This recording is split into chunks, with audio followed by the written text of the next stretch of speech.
So, from today's conflict, let's rewind 100 years, almost to the day, to the start of what they called the War to End All Wars.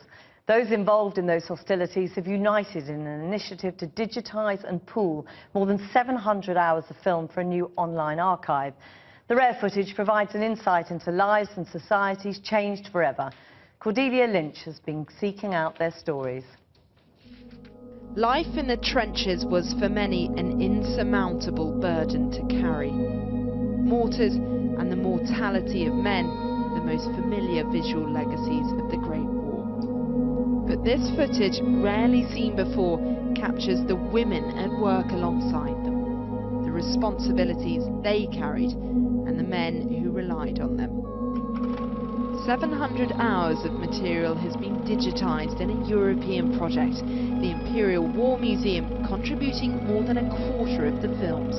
The characters, the courage, the candour, a window into a world that provides rare and revealing detail. It was a man's world, totally and completely. Women were not supposed to have much in their brains, and of course we were not brought up to careers at all. That simply wasn't thought of. But the wheels of history turned in 1915. The activists that pushed for change before the war took on more practical roles, edging closer to the battlefield. You see suffragettes now turning their energies into war purposes. For example, sending women out to be transport workers, drivers, to help as nurses.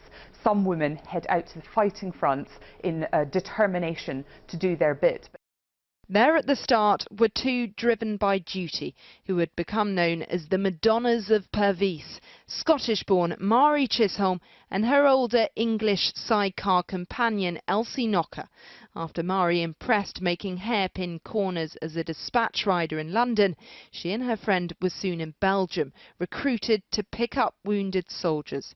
This is Mari facing the horrors of war with humility and humour.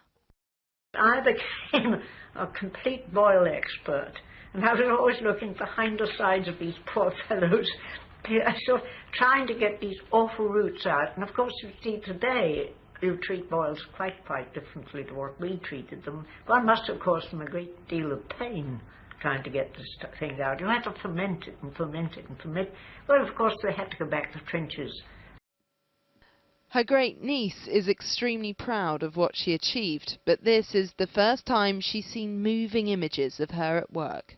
She wasn't a rebel, but she was a very strong character. She could take apart a motorbike without any problem and put it all together again, and it was the same with the ambulances. She was brilliant at that side. Elsie was fantastic at putting people together. Mari could help her, but her great value was that she, you know, if something went haywire with the ambulances, she could fix it. In Belgium, the Germans led a brutal campaign, shelling the country heavily to get through to France.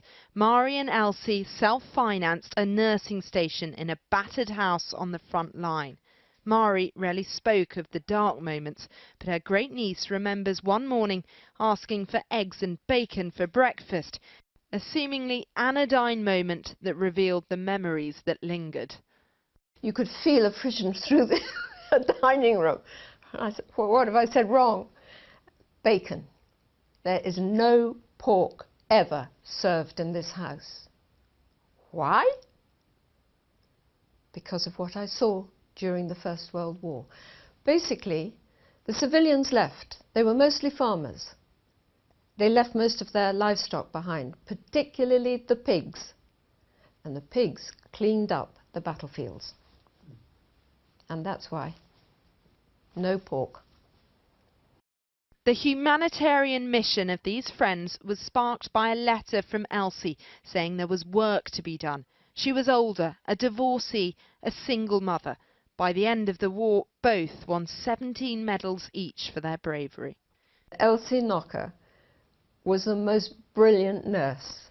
She had an ability, as my aunt would say, to bring people back from the dead. She was such a good nurse and such an amazing gift for healing. This archive has its own gift, bringing together the often unseen chapters of a well-trodden story.